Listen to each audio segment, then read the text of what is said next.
Hindi perpekto ang laro, pero malinaw ang paninindigan sa gitna ng gulo. Duda at ingay, Iisang nanatiling totoo. Pilipinas pa rin ang hari ng basketball. Taas yun.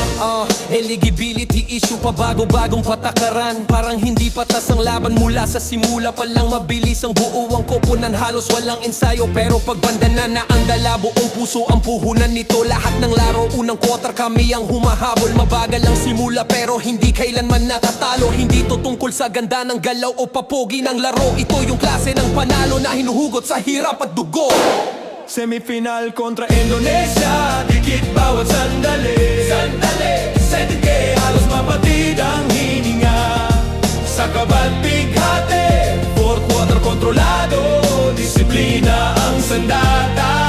Kahit bumalik ang pressure, gilas hindi nagpatinag sa gerera. Hindi man ang grande, pero buo ang loob. Doon mo makikita kung sino ang handang magbitbit ng responsibilidad sa dulo ng oras, bro. Laro na nagturo paano magsara ng laban, habang papunta sa finals. May aral, may lalim, may laman.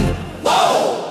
30 Raven, agresibo pag nalamig ang opensa. Sumusugod sa gitna, walang takot sa depensa. 16 na puntos, hindi umatras sa banggaan. Pag may butas ang sistema, siya ang unang sumusubok, pumasok sa laban. Jamie Malonzo, Efron puhunan sa bawat galaw. Hindi lang puntos ang ambag, kundi puso at tapang sa depensa at rebound. Kahit mas malaki ang kalaban, hindi nagpatalo sa tapang, pinagpalit ang laki sa bilis. Doon nabasag ang plano ng kalaban. Nandito ang gilas, hinubog ng hirap at pressure. Bawat mabagal na simula, lalo kaming nagiging buo sa laban. Hindi perpekto, pero hindi sumusuko. Pag mabigat ang sandali, gilas ang tumitindig hanggang dulo.